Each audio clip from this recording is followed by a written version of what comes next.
La campagne électorale pour les élections du 20 décembre 2023 en RDC se poursuit. Si le principal challenger du président sortant, Moïse Katumbi, est actuellement à l'étape du Grand Nord, Félix Tshisekedi, lui, après passage en province, est revenu à Kinshasa pour le même exercice. Élection présidentielle en République démocratique du Congo, Jean-Marie Kassamba reçoit ce dimanche soir le candidat numéro 16 dans fauteuil blanc, le pasteur Ngalassi Kourissini, autour du thème « Gouvernance basée sur le genre ». L'invité dévoilera ses motivations à briguer la magistrature suprême. Et puis l'inspection générale des finances demande au procureur général pris la Cour de cassation de diligenter des poursuites judiciaires contre le responsable de l'université pédagogique nationale qu'elle accuse de mégestion financière. En culture, Paris La Défense Arena a vibré au rythme du concert historique de l'artiste musicien Fally Ipupa. Des milliers de mélomanes ont pris d'assaut la salle U Arena, remplie à 100%. Nouveau journal sur Télé 50, bienvenue à tous. La campagne électorale se poursuit pour le candidat numéro 3, Moïse Katumbi Tchakwe, dans le Grand Nord. Beni et Butembo ont été choisis pour cette étape. Le candidat à la présidentielle du 20 décembre 2023 a présenté son programme de société de 141 milliards de dollars à la population. Il promet de mettre fin à l'insécurité une fois élu président de la République démocratique du Congo. Vous avez voté numéro combien?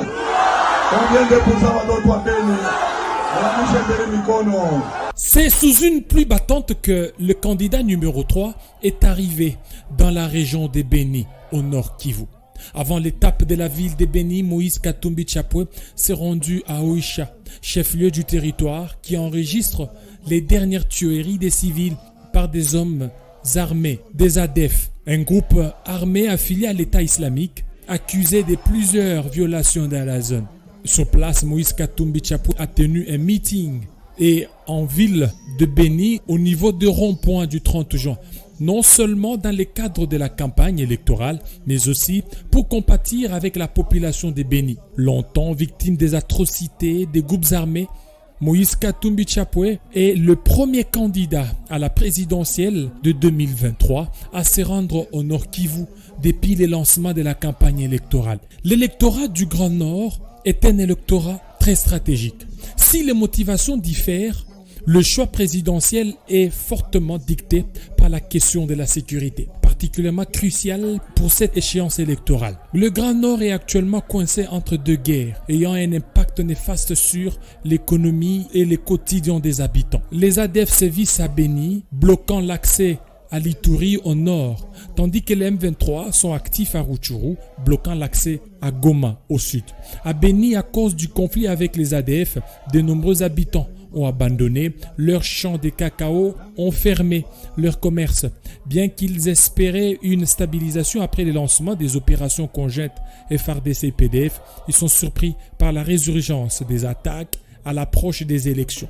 Récemment, plusieurs personnes ont été décapitées dans les villages environnants, ce qui démontre que l'insécurité est un défi majeur pour les candidats Moïse Katumbi Tchakwe. Les habitants de Beni attendent plus de sécurité pour leurs activités, plus de sécurité pour leur confort, ainsi que la construction de routes des déserts agricoles pour écouler leur production.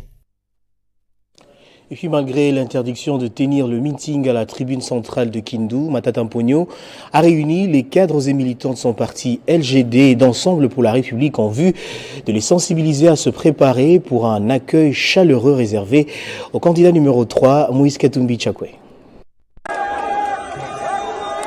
En provenance de l'Est de la République démocratique du Congo, un éclaireur, avant l'arrivée du ticket numéro 3, Moïse Katumbi Tchakwe, Matata Mponyo est à Kindu.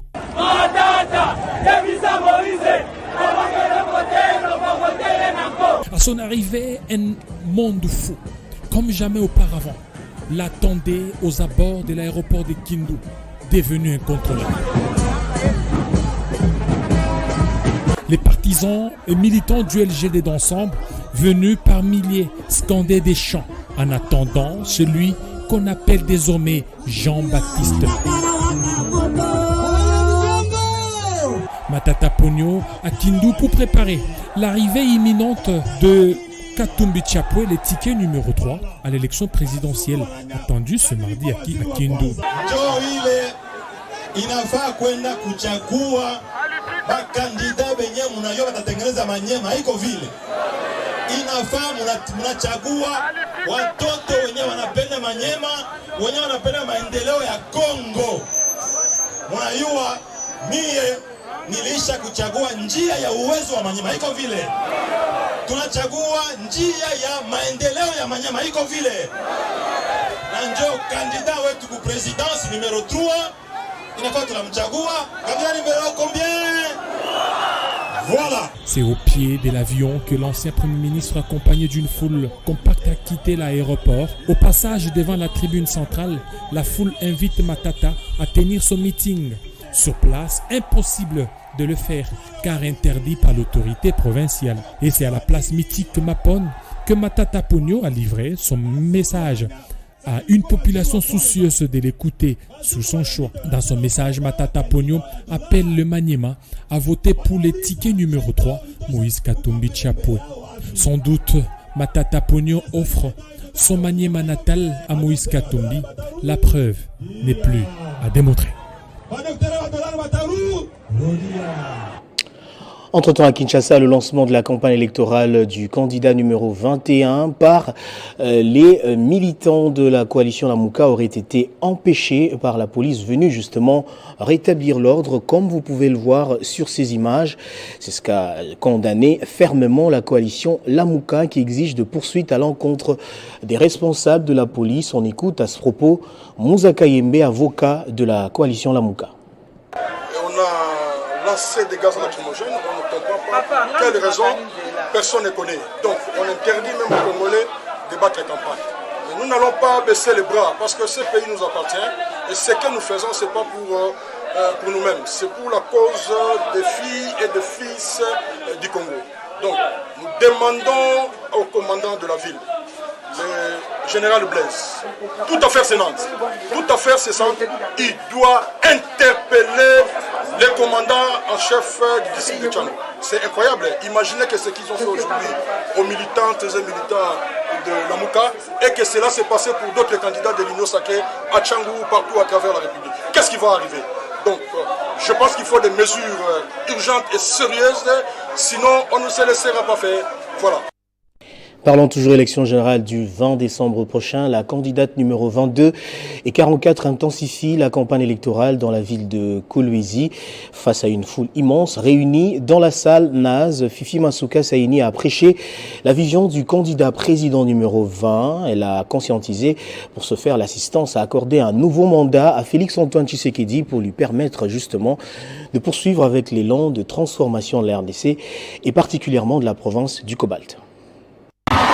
Poursuivant sa bataille pour les élections du 20 décembre prochain, la candidate numéro 22 à la députation nationale et 44 à la députation provinciale était jeudi 23 novembre dans une forte communion avec sa base du quartier Jolicite. Hommes, femmes, jeunes et vieux ont pris d'assaut la salle Rejoice 2 afin d'écouter celle qu'ils appellent affectueusement candidate de développement intégral du Lualaba et véritable représentante du candidat numéro 20 à la présidentielle.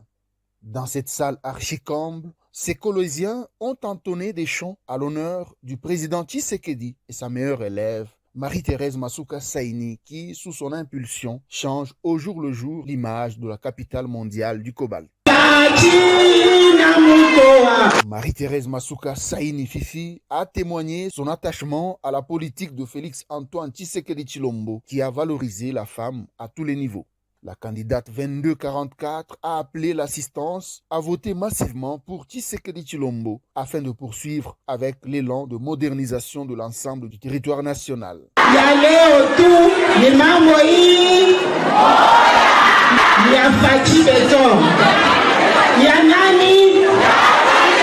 Elle a également invité la population à la vigilance et à ne pas prêter oreille à ceux qui, durant plusieurs années, ont brillé par une gestion calamiteuse et des détournements sans précédent.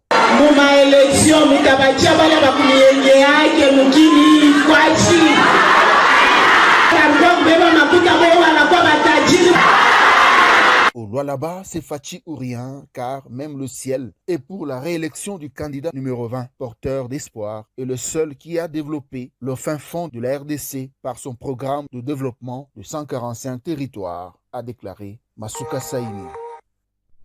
Et puis l'inspection générale des finances a rendu public son rapport concernant une mission de contrôle des finances publiques diligentée au sein de l'Université pédagogique nationale. Il ressort de ce rapport des graves fautes de gestion, notamment le détournement de plusieurs millions de dollars, la non-déclaration des étudiants régulièrement inscrits, le non-paiement des taxes, les paiements exorbitant des primes des membres du comité de gestion, la perception des frais illégaux, pour ne citer que cela.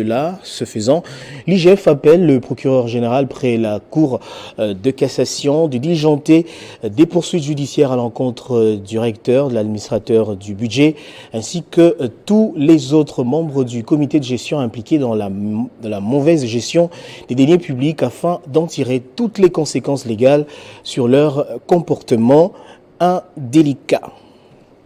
En Ituri, une vingtaine d'élèves de l'école primaire Chari dans la périphérie de Bunia bénéficient d'un appui financier du gouverneur militaire de l'Ituri. Ce geste de cœur de Johnny Luboya vise à soulager tant soit peu la souffrance des parents pour la scolarisation de leurs enfants affectés par la violence armée. Cet appui spontané est intervenu lors d'une marche de santé. Un bonheur aplani sans malheur, dit-on. C'est ce qu'anime le lieutenant général Luboya Nkasha Majoni depuis sa nomination à la tête de la province par les commandants suprêmes des forces armées de la République démocratique du Congo et de la police nationale congolaise, Félix Tshisekedi Tshilombo. Chaque samedi lors de sa marche d'endurance physique dans les quartiers périphériques de la ville de Bunia, le gouverneur militaire a créé de l'espoir à ses élèves du village périphérique de Bunia, nommé Chari. Nous avions rencontré le gouverneur en provenance du roi Para. Il nous a remis de l'argent, enfants à peu près vers personne. D'autres ont reçu des uniformes. Que Dieu les bénisse. Du nord au sud, de l'est à l'ouest de la ville de Bunia, contre toute attente, en pleine rue, en ces lieux de deuil, le premier citoyen de la province a compati et a apporté son assistance financière en cette famille. Et pleurer. Papa gouverneur, merci papa. Awa tozaga tia matanga munene. Ndenge osali grâce munene. Pona basi ya passa rouge. Biso bataillon ya passa rouge. Intervention dans matanga. 2 ans et 6 mois à la tête de la province, le lieutenant général Luboya Nkasha Majoni s'est engagé pour la restauration de l'autorité de l'État et le développement. C'est dans ce cadre qu'il a visité ces ponts en état de délabrement très avancé. Un appui du gouverneur sur ces chantiers n'a pas été direct. Un mot de culture pour clore ce journal au-delà de la campagne électorale qui capitalise actuellement l'attention des Congolais. L'événement du week-end, c'était aussi le concert historique de l'artiste Fally Ipupa à Paris, la Défense U-Arena ce samedi. Selon les chiffres, plus ou moins 40 000 personnes se sont déplacées pour suivre ce spectacle inédit du Congolais, le premier artiste francophone vivant en Afrique à faire cet exploit, un moment riche en couleurs avec des invités de marque de toutes les générations, des Youssou N'Dour à Aya Nakamura. Pour Télé 50, Paty Ambroise Chibamba a pris part à ce rendez-vous. Hier, comme tu l'as dit, à New Arena, c'était une fête totale, une réussite totale. C'était vraiment une véritable fête pour l'Afrique. Vous savez, nous Congolais, spécialement, nous venons un peu plus tard dans les différents concerts, dans les différents shows que nos musiciens, nos stars organisent ici à Paris. Alors, le spectacle devrait normalement commencer à 20h, l'heure à laquelle l'artiste devrait être sur le podium. Mais ça a été un tout petit peu retardé parce que, vous savez, la majorité de Congolais se déplacent, ils font leur déplacement un peu plus tard. Alors, il fallait qu'ils s'accommodent avec les instructions, le directif qui a été donné ici à New Arena. Mais on a vu aussi, il fallait dire, une disposition sécuritaire qui était très établie et l'entrée n'était pas aussi facile que ça. Il y avait le fil qui faisait 18 mètres de longueur et puis c'était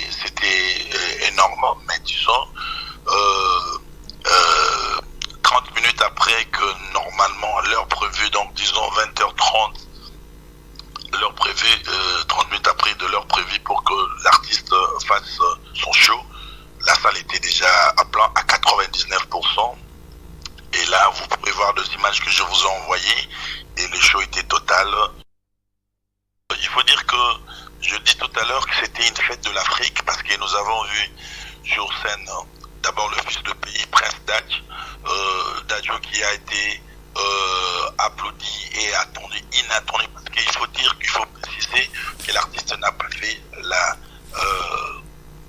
la promotion de ses invités. C'était lui et New Arena.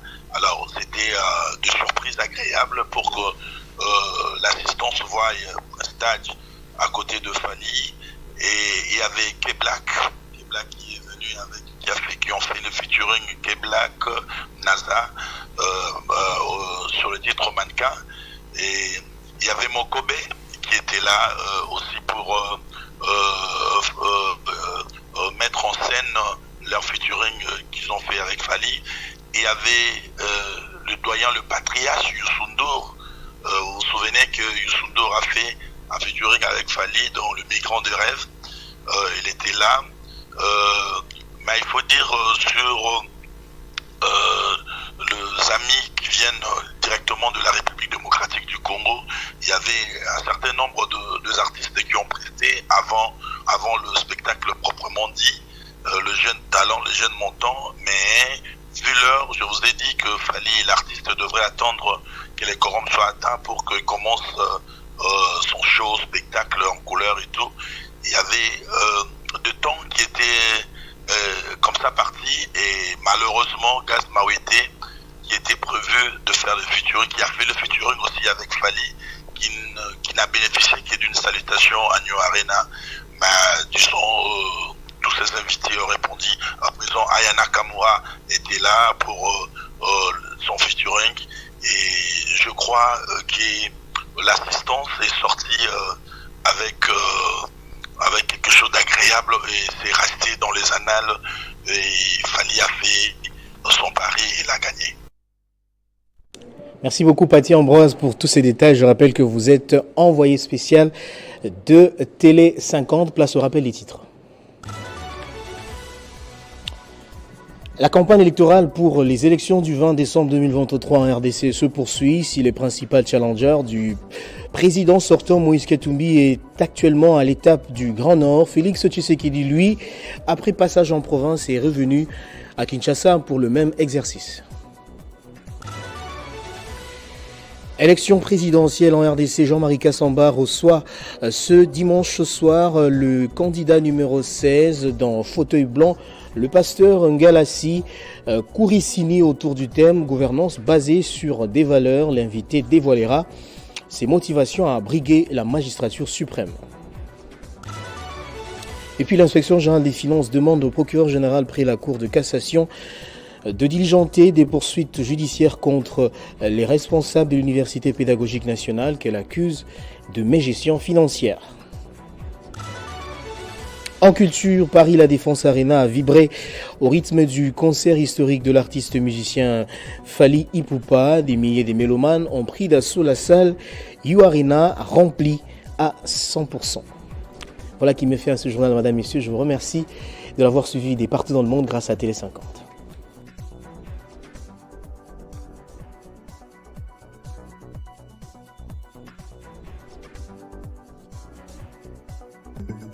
Retrouvez toute l'actualité en continu sur www.tele50.cd.